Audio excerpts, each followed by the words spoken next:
فنان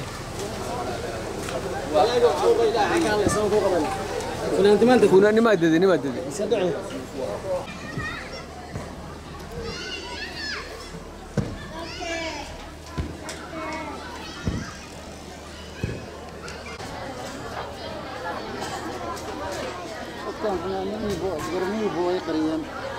قرينا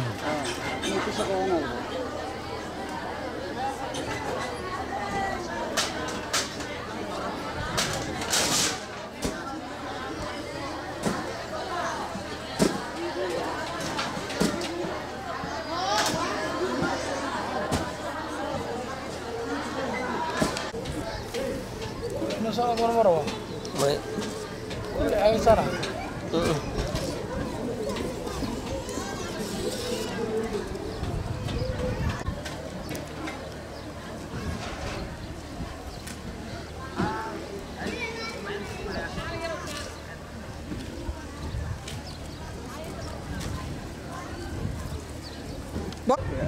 دماغه يا اخي وبعدين سيروا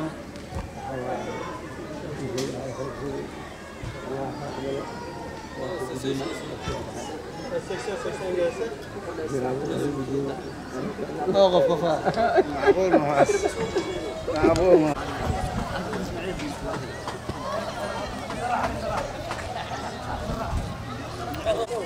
اي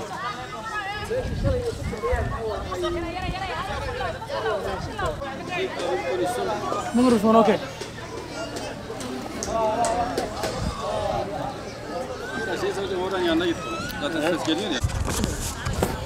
Bismillahirrahmanirrahim. İHO Ebrar olarak şu anda Somali Mogadishu'dayız.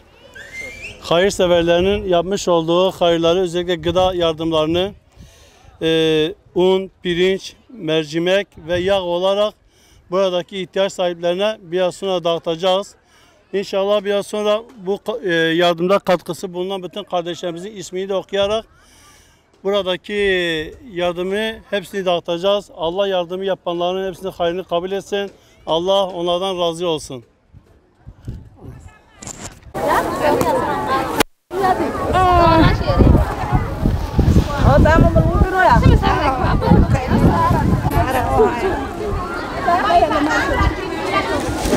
ضد متغنم يا وانت ها سكر شو قال قلت لي عقله ورك قلت ما حقتك عقله وقنا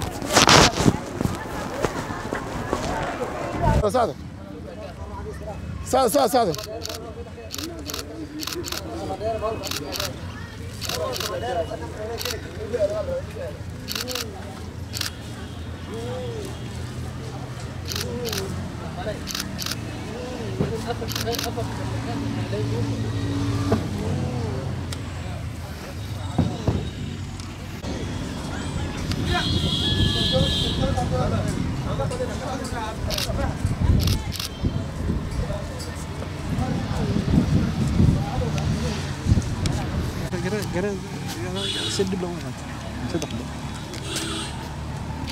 انا من كندا عشان شغلكم مالنا صار هذا مهلنا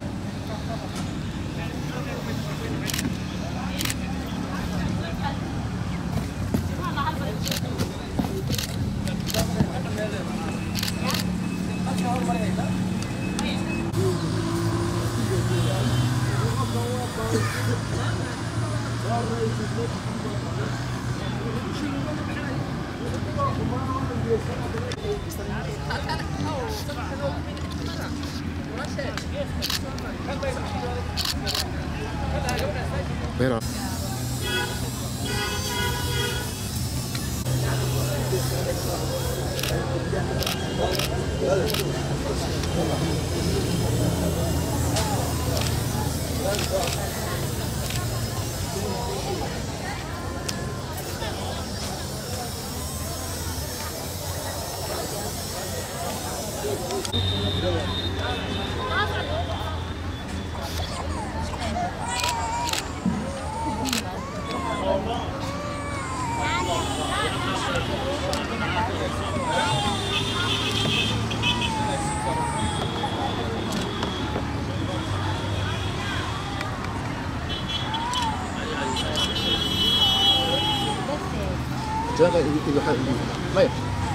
جبانك حوار درنا عنك وعد في الضفير ها إذا حق صوتك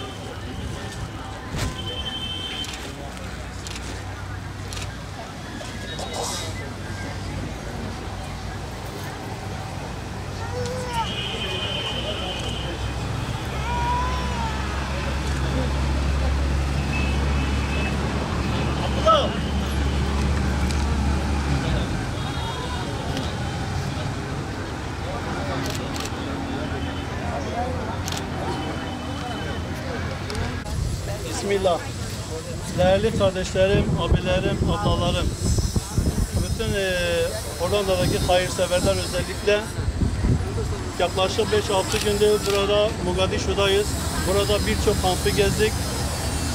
Ve ne yazık ki gördük buradaki kamplarda hepsi derme çatma kulübeler, böyle yaşam standartlarına hiçbir şekilde uymayan tek odalı yerlerde insanların yaşadığını gördük.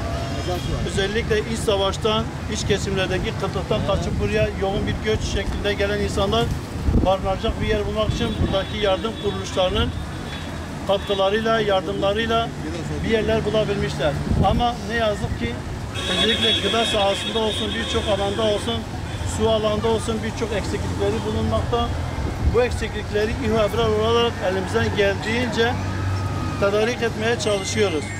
Bu vesileyle bu 5 gün içinde burada gerek kırmızı et, gerek Kur'an-ı Kerim dağıtımı, gerek de katarat ameliyatı olsun, yetim giydirme olsun birçok alanda faaliyetlerde bulunduk. Programımızın bu kısmında da buradaki kamptaki olan insanlarımıza içinde un, pirinç, mercimek ve yağ olan gıda kolilerimizi dağıttık. Allah inşallah kendilerine bir yol versin, bir çıkış göstersin. Onları da en kısa sürede normal hayat standartlarında yaşayabilecek insanlar haline getirsin. Bu çerçevede bize katkı sunan arkadaşlardan Allah razı olsun. İnşallah biraz daha gayret sarf etmeliyiz, biraz daha içimizi sızlayarak biraz daha etkili olabilmeliyiz. Bu yardımlar belki bir ay yetecek, belki 2 ay yetecek ya sonrası. Onun için yardımlarımızı devamlı ve sürekli bir hale getirmeliyiz. Sadece bir kere mahsus olarak vicdanımızı susturmamalıyız. Vicdanımızı sürekli bir şekilde buradaki olsun, diğer ülkelerdeki, Afrika ülkelerindeki olsun insanlara yani yardım yapmaya, ihtiyaç sahiplerine ihtiyaçlarını tedarik etmeye çalışmalıyız. Bu konuda şimdiden Allah hepinizden razı olsun, Allah yardımcınız olsun inşallah. Selamun Aleyküm. Asselam.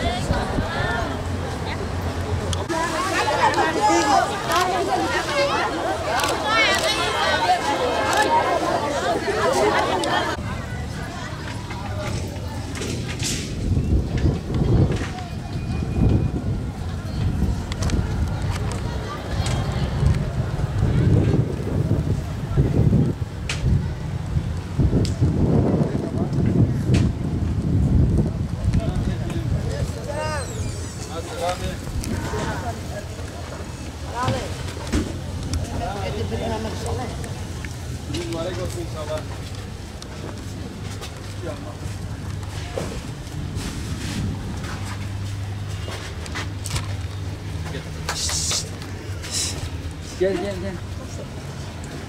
İsmi? Gel gel. Ne? Nasılsın? Ay maşallah. Nereden o zaman? Yakışıklı. Günape.